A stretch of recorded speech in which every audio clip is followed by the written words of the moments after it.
कबीरदास बड़ी तीखी बात कहते हैं। अच्छा, भगवान बुद्ध ने 5 सीलों में पहला सील क्यों बनाया? पाणातिपाता। इसे अंत में भी तो बना सकते थे। और ये सील बदला भी नहीं जाता। जब भी बोला जाता तो पहले पाणातिपाता ही बोला जाता है। भारत में ही नहीं, जहां भी विश्व में भगवान बुद्ध को माना जाता है पहले ही पाणातिपाता ही कहा जाता है। क्यों? क्योंकि आदमी सबसे पहले रस तृष्णा के आगे अधीन है। पहले पेट पूजा करता है, रस की पूर्ति करता है। हर चीज में व्यक्ति को स्वाद चाहिए, स्वाद। हर चीज में स्वाद देखता है। कपड़े में स्वाद नहीं तो कपड़ा नहीं पहनता है। कपड़े में स्वाद है कि नहीं? हाँ, अरे आंखों का स्वाद है। जो कपड़ा में स्वाद नहीं तो कपड़ा नहीं पहनता है। गाड़ी में स्वाद नहीं तो वो गाड़ी नहीं लेता है। हाँ? खाना को तो समझ में आता है, भोजन। भोजन में स्वाद नहीं तो भोजन नहीं खाता है। इतना खाने के बाद कहते हैं अरे मजा नहीं आया। कहावत है कि मुर्गा की जान जाए या खवैया स्वाद ना पाए। हाँ, वो दूसरे लोग कहते हैं बकरे की जान जाए। बकरे की जान जाए और खाने वाले स्वाद न पाए। कबीरदास बड़ी तीखी बात कहते हैं। बकरी पाती खाते हैं ताकि काढ़ी खाल। देखिए बकरी ने क्या अपराध किया। क्या खाती है वो? पत्ती, लेकिन ताकि काढ़ी खाल, उसकी खाल उधेड़ देते हैं आप। बकरी पाती खाते हैं ताकि काढ़ी खाल। अजेनर बकरी खाते हैं ताको कवन हवाल। बताइए, पत्ती खाने पे इतनी बड़ी सजा उससे मिल रही है। ऐसा कहना चाह रहे हैं कि पत्ती में, पेड़ पौधों में भी जीव है, हरी पत्ती में भी जीव है ना? ऐसा कहना चाह रहे हैं। लेकिन मुर्गे मछली की अपेक्षा तो बहुत कम मात्रा में न्यूरो सिस्टम है नहीं उसमें, लेकिन उसमें भी जान है।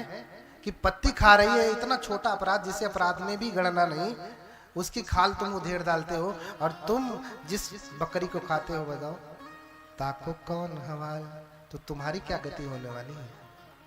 तुम्हारा क्या क्या छीला जाएगा? उसकी तो खाली ही छीली गई। हाँ, इसलिए मांस, मदिरा ये सब बंद करे। अन्न भखे सो मानवा, मांस भखे सो स्वान। ये मैं नहीं कह रहा हूं, ये मैं नहीं कह रहा हूं, ये संत कबीर ने कहा है। उनसे पहले बुद्धों ने कह दिया है। अन्न भखे सो मानवा, मांस भखे सो स्वान। अन्न मांस दोनों भखे, सोई राक्षस परमान। कह रहे हैं कि जो अन्न खाता है उसे मानव कहते हैं, मानव। और मांस खाने वाले को क्या कहते हैं? स्वान, कुत्ता। कुत्ता क्या खाता है? मांस खाता है।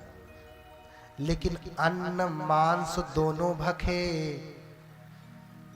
अन्न और मांस दोनों खाए तो सोई राक्षर प्रमाण। वही प्रत्यक्ष रूप से राक्षस है। मैं नहीं कह रहा हूं, ये किसके वचन है?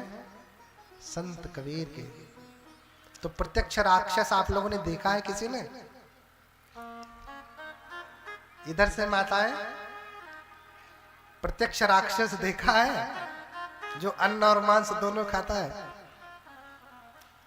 हा? तो राक्षस की संख्या कम हो और मानवों की संख्या बढ़े, इसलिए ये बुद्ध चरित्र भगवान कथा है, जिसमें पहले ही भगवान बुद्ध, कहीं और हो या ना हो, हमारा सारा काम शुरू होता है तो पहले सील लिया जाता है। तुम पहले प्रण करो कि मैं हत्या नहीं करूंगा, मैं चोरी नहीं करूंगा, मैं व्यभिचार नहीं करूंगा, मैं झूठ चुगली बकवास कटु वचन नहीं बोलूंगा, मैं नशीले पदार्थों का सेवन नहीं करूंगा। सब कुछ छोड़ो, पहले तुम प्रतिज्ञा करो। यहाँ भी कथा शुरू होती तो पहले प्रतिज्ञा कराई जाती, चलो तुम कहो कि मैं हत्या नहीं करूंगा, तब आगे की बात होगी। लेकिन इतना करने के बाद भी अगर जो खाए पिए तो वो पानातिपाता का पालन नहीं कर रहा। आज हत्या करने के लिए आपके पास ऑप्शन क्या है? आप जंगल में रहने वाले प्राणी तो है नहीं कि शिकार करके खाते हो, आप तो अन्न उगा के खाते हो ना।